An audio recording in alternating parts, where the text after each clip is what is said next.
歡迎大家嚟臨本頻道啊！呢次係我哋第一次整片啊！咁今次入場就睇呢個香港隊對孟加拉嘅賽事。咁大家都應該知道賽前呢，其實已經係一票難求。咁好彩我哋一早已經買咗飛啦，咁就可以入場欣賞賽事啊！大家可以留意下啦，其實7點鐘左右已經人山人海啦，雖然都唔係好早。咁賽前啊，香港隊以7分排榜首。今場波如果主場贏到嘅話，其實出線形勢係其實好有利。唔講咁多啦，一齊就入現場睇波。咁上到上蓋啦，大家見到其實空間都大嘅，指示亦都清晰嘅。咁約朋友喺上面等其實都可以嘅。假設喺地鐵站已經太過逼嘅情況之下，其實呢度係可以約朋友嘅。咁大家可以見到啦，呢個位呢，其實係有個天橋可以睇住啲球迷魚貫入場啦，其實係幾好 feel 嘅。咁大家留意下個畫面啦。行多一陣之後啊，咁就已經進入人潮啦。大家見到已經係紅衫軍一片人山人海啦。咁前面左手邊嘅位置其實已經係進行安檢嘅地方㗎啦。咁其實就可以喺嗰度俾啲保安人員進行檢查。咁大家值得留意嘅係其實今次呢唔俾帶嘅嘢都多。我諗大家球迷要留意翻啦，自己其實係如果身上有平板電腦啊、手提電腦嗰啲呢，佢呢次係唔俾入嘅。咁就變相就比較複雜啲同麻煩少少啦，咁大家就請入場之前注意下。入就入咗嚟啦，不過就俾人收個支穩定器，唔知影出嚟有冇分別呢？咁現場都設置咗唔少地方俾大家影相打卡留念，咁大家可以去玩下啦。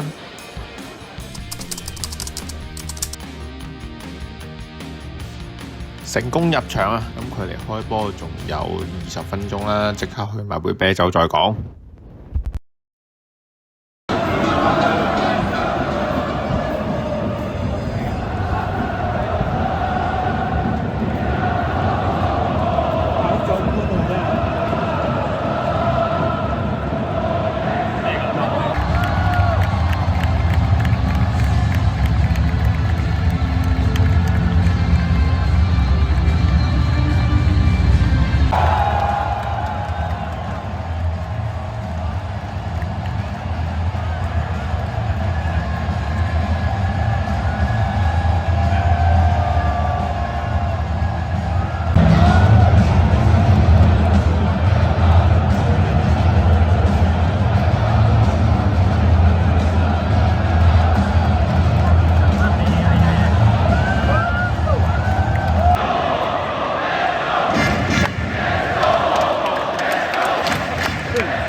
有冇換人啊？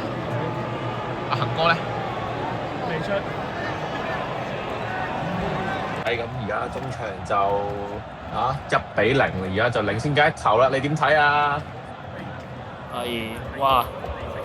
我覺得都應該唔會再俾人追和啦啩。依家即係雖然香港隊上半場冇乜攻勢，但係萬加得都冇乜啫。即係你見到佢哋能力都麻麻地，咁就我覺得我都幾有信心，今場波係可以1-0到尾。即係見香港隊今場波都其實都唔係做到啲咩攻勢，但係俾我哋好彩搏到92碼領先先啦。咁冇應該唔會輸翻啩？你覺得上半場表現最好係邊個球員啊？我覺得啊，我覺得費蘭道就真係上場作客冇踢啦，今場波翻嚟踢正選，我覺得佢表現幾好喎，又搏到12碼。咁我都覺得費蘭道係比較突出嗰一個嚟嘅，主要12碼咯。咁就睇下即管睇下半場開波嗰啲點啦。咁就我哋話場波滿當要玩入。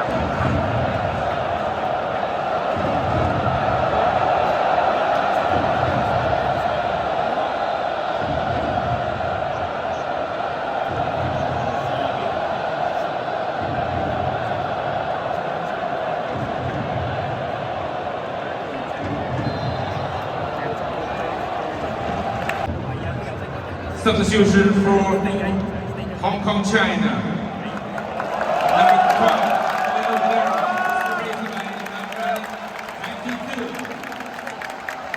Referee please. 中國香港隊中國嘅調動，由22號李小恒入替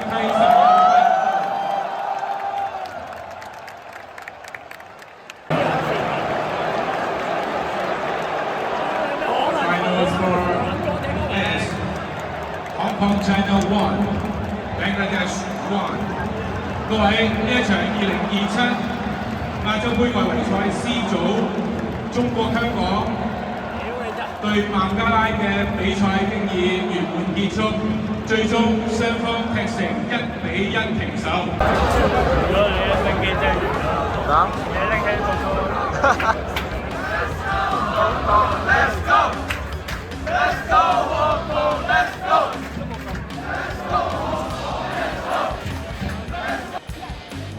好啦，陳仔，咁我哋就啱啱睇完就呢場波就1-1啦。咁你賽後有冇啲即時嘅諗法想講一講先啊？估唔到登咗，唔通我嘅登力真係咁驚人？冇可能嘅喎。咁就1-1，咁就係啦，對打少個。最主要原因就係嗰個紅牌啦，之後就俾孟加拉攞翻個優勢啦。咁但係真係我哋坐喺龍門後邊睇唔到啦。其實嗰個紅牌點解係紅牌咧？有冇觀眾可以解答翻？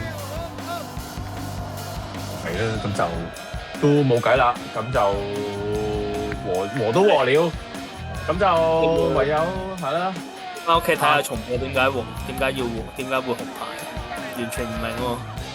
咁就唯有真係呼籲下，最後走嗰時就睇下大家11月見咯。11月18號，雖然你唔知大球場定係啟德場啦，咁就到時再睇下見唔見到大家啦。希望如果有進擊兵工廠嘅聽眾入場就最好啦。係啦，大家一齊入場支持啦！到時對新加坡真係最後決戰，即係雖然依家嘅比數好似係印度贏嘅新加坡1-0。終極一戰，係終極一戰。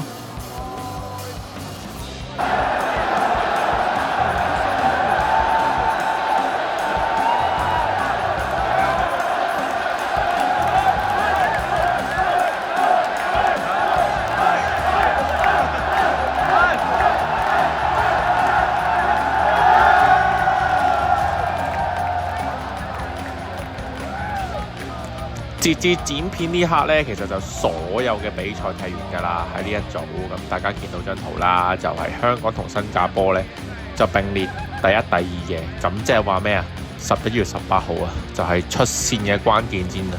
只要喺主場贏到新加坡呢，就必然可以晉身到呢個亞洲杯，一齊去沙特睇波啦。